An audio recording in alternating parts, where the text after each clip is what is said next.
इस वीडियो में हम अभिलेख एवं प्रशस्तियाँ को पढ़ेंगे और समझेंगे, जिसमें हम अभिलेख क्या है, अभिलेखों के प्रकार, अशोक के अभिलेख इत्यादि को विस्तार से पढ़ेंगे और समझेंगे ताकि इस पे बनने वाले प्रश्नों के उत्तर हम आसानी से दे सकें। तो चलिए शुरू करते हैं। उससे पहले अगर अभी तक आपने चैनल को सब्सक्राइब नहीं किया है तो चैनल को सब्सक्राइब कर लें और साथ में बने बेल आइकन को जरूर क्लिक करें ताकि मेरे आने वाली वीडियो का नोटिफिकेशन आपको मिल सके। अगर आप अपनी तैयारी और बेहतर ढंग से करना चाहते हैं तो इस पर मैं कई और भी वीडियो बना चुका हूं, तो उन वीडियो का लिंक मैं नीचे डिस्क्रिप्शन में दे दूंगा, वहां जाके आप वो वीडियो देख के अपनी तैयारी और बेहतर कर सकते हैं। तो चलिए शुरू करते हैं आज की इस वीडियो को, जिसमें हम पढ़ेंगे अभिलेख क्या है। तो आइए आरंभ करते हैं अभिलेख से, जानते हैं कि अभिलेख क्या है। आसान शब्दों में कहें तो किसी ठोस सतह, उदाहरण के लिए मुहरे, ताम्रपत्र, मंदिर की दीवारें, धातुओं या लकड़ी के पट्टों, कब्र के स्मारक जो पत्थर होते हैं, खंभों पर, चट्टान की सतहों पर, ईंटों, मूर्तियों आदि पर कोई भी लेखन किया जाता है तो उसे हम अभिलेख कहते हैं। अभिलेख का साधारण अर्थ है किसी भी चट्टान, स्मारक या समतल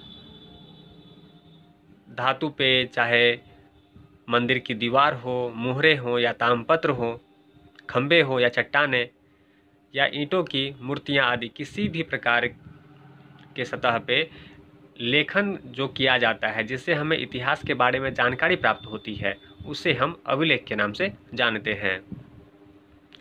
साहित्यिक शैली के साक्ष्य के काफ़ी करीब हैं और साथ ही साथ एक पुरातात्विक कलाकृति भी है जो उस समय की भौतिक संस्कृति का एक हिस्सा है। अभिलेख पूरे ऐतिहासिक समय में विश्वव्यापी रहे हैं और यह भारतीय उपमहाद्वीप के संदर्भ में भी सत्य है। अभिलेख जो है ऐतिहासिक रूप से पूरे विश्व में पाए जाते हैं और भारतीय उपमहाद्वीप में यह काफ़ी मात्रा में हमें मिले हैं, यह भी सत्य है। उदाहरण के लिए भूमि अनुदान से संबंधित अभिलेखों में निहित जानकारी के विशाल भंडार का पिछले कुछ दशकों के दौरान बड़े पैमाने पर उपयोग किया गया है, जिससे विद्वानों के बीच चर्चा हुई कि क्या उत्तर गुप्त काल में सामंतवाद का आगमन हुआ था और क्या यह सामंती व्यवस्था की विशेषता थी। हमें इन अभिलेखों से भूमि अनुदान संबंधी इतिहास की कई रोचक जानकारी प्राप्त होती है, जिसके कोई और माध्यम नहीं है उस जानकारी को प्राप्त करने का, जो हमें अभिलेखों से वैसी जानकारी प्राप्त हो जाती है। जैसे अगर हम बात करें तो गुप्त काल के दौरान ही कुछ ऐसे अभिलेख मिले हैं जिससे सामंतवाद का जो जानकारी है वह हमें प्राप्त होता है। तो इससे हम अनुमान लगाते हैं कि हो सकता है कि सामंतवाद का आगमन उत्तर गुप्त काल में हुआ हो। अभिलेखों के अध्ययन को पुरालेख शास्त्र के नाम से जाना जाता है। पुरालेख शास्त्र, जिसे इंग्लिश में एपिग्राफी कहते हैं, तो अभिलेख का जो अध्ययन होता है उसे हम एपिग्राफी या पुरालेख शास्त्र कहते हैं। और अभिलेखों में प्रयुक्त लिपि और उसकी बनावट का अध्ययन पुरालिपि शास्त्र कहलाती है। जो उसमें लिखे जो लिपि होते हैं उसकी बनावट का जो अध्ययन होता है वह पुरालिपि शास्त्र यानी कि पैलियोग्राफी कहलाती है। अभिलेख साहित्यिक पाठ से भिन्न होता है। अभिलेख जो होता है, जो हम साहित्य पढ़ते हैं, उससे थोड़ा भिन्न होता है। जैसा कि प्रस्तावना में संक्षेप में बताया गया कि एक बार उत्कीर्ण होने के बाद इसमें साहित्यिक पाठ स्रोतों की तरह किसी प्रकार का परिवर्तन नहीं होता और उनकी अपेक्षाकृत यह सरल, सीधी, ठोस और अधिक जानकारी प्रदान करता है। जो अभिलेख होते हैं उसमें अगर जो अभिलेख एक बार खुदवा दिया जाता था या लिखाया जाता था, उसमें दोबारा परिवर्तन या शोध नहीं होता था। इससे हमें ठोस जानकारी प्राप्त होती है, जिसमें किसी प्रकार की जानकारी बाद में मिलाई हुई नहीं हो सकती। ऐसे स्थलों के उदाहरण भी मौजूद हैं जहां पहले से उत्कीर्ण अभिलेखों के स्थल या सतह पर ही परवर्ती अभिलेखों को उत्कीर्ण किया गया है। ऐसे कई हमें अभिलेख प्राप्त हुए हैं जो पूर्व काल के हैं और उनके अभिलेख हैं उस समय की जानकारी प्राप्त करते हैं और उसी अभिलेख पर बाद के राजाओं द्वारा अपने आदेश को उत्कीर्ण करवाया गया है। ऐसे भी अभिलेख हमें प्राप्त हुए हैं, लेकिन अभिलेखों में बदलाव नहीं होते हैं। लेकिन अभिलेख के अंदर इससे बदलाव नहीं होता है। पूर्ववर्ती जो राजा थे उन्होंने जो अभिलेख खुदवाया था वह तो यथास्थिति में रहती है। उसके नीचे या साइड में किसी भी स्थान पर बाद के राजाओं द्वारा अपने आदेश या अपने अभिलेखों को वहाँ उत्कीर्ण करवाया जाता है, जो अलग ही प्रतीत होती है। इसमें मिलावट होने का कोई चांस नहीं होता, अभिलेख में बदलाव नहीं होते और हमें उसे वर्तमान में उसी रूप में देखते हैं, लगभग एक तैयार रूप में, जैसा कि उसे अतीत में उत्कीर्ण किया गया था।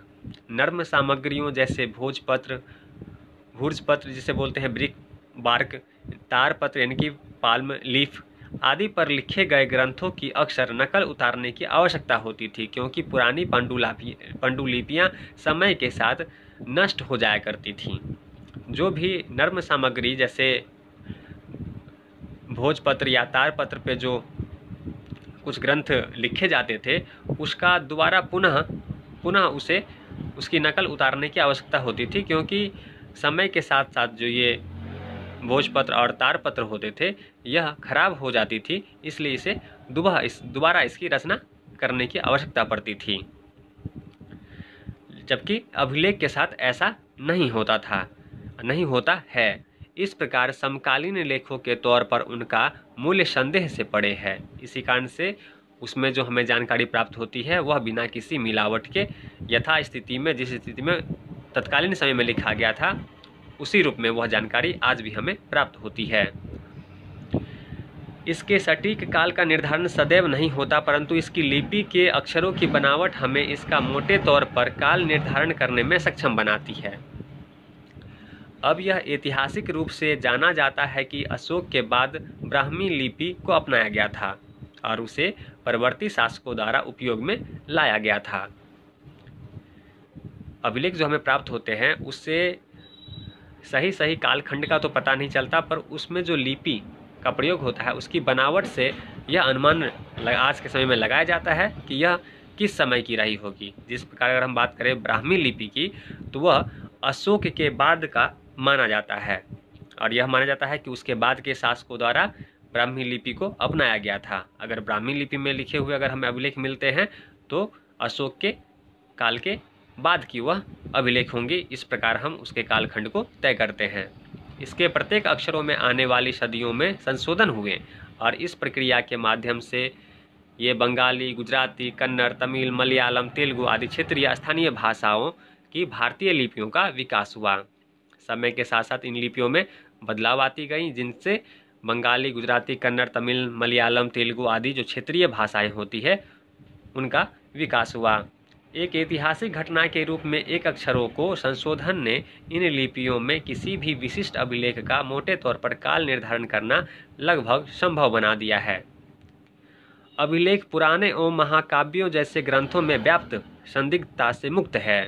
इसमें हमें सटीक, निश्चित एवं स्पष्ट जानकारी प्राप्त होती है, जैसे लेखक उत्कीर्ण या जिसे अभिलेख के लिए नियुक्त, स्वीकृत, संरक्षण प्रदान करने वाले और प्रयोजित करने वाले व्यक्ति के द्वारा ऐतिहासिक रूप से महत्वपूर्ण माना गया है।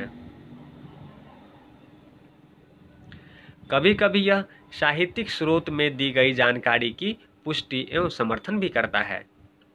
ये जो अभिलेख हमें मिलते हैं इससे कई बार जो साहित्यिक स्रोत हमें प्राप्त होते हैं उसमें जो जानकारी प्राप्त होती है वैसी ही जानकारी इन अभिलेखों से भी प्राप्त होती है। इससे उस साहित्यिक स्रोत की सत्यता की पुष्टि होती है। परंतु ऐसा न होने की स्थिति में कुछ अवसरों पर इसे जानकारी के समानांतर स्रोत के रूप में लिया जा सकता है, जो कि ऐतिहासिक रूप से वैध एवं विश्वसनीय हो। साहित्यिक स्रोत से अलग एक बिंदु यह भी है कि अभिलेख महाकाव्यों और पुराणों जो एक दैवीय रूप में लिखित होने का दावा करते हैं के विपरीत उनकी रचना के स्रोत के बारे में अधिक स्पष्ट होते हैं। एक और अंतर यह भी है कि अभिलेखों की पहुंच अधिक रही होगी, क्योंकि इन्हें इन अभिलेखों के स्थलों पर साहित्यिक ग्रंथों तक पहुंच रखने वाले लोगों की तुलना में ज़्यादा लोग द्वारा पढ़ा या सुना जा सकता हो। अभिलेखों की जो पहुंच थी वह लोगों में साहित्यिक स्रोतों से अधिक थी तथा अभिलेखों को ज़्यादा लोगों द्वारा पढ़ा और सुना जा सकता था। सबसे पुराने अभिलेख हड़प्पा लिपि में है।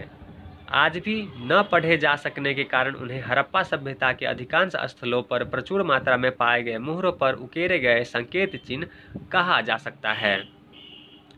हड़प्पा सभ्यता से जो अभिलेख मिले हैं वो अत्यधिक मात्रा में हैं, लेकिन इन पर जो जिस लिपि का प्रयोग किया गया है उस लिपि को अभी तक पढ़ा नहीं जा सका है तथा उसे एक संकेत चिन्ह के रूप में ही अभी तक माना जा रहा है या कहा जा सकता है, क्योंकि उसे अभी तक पढ़ा नहीं गया है।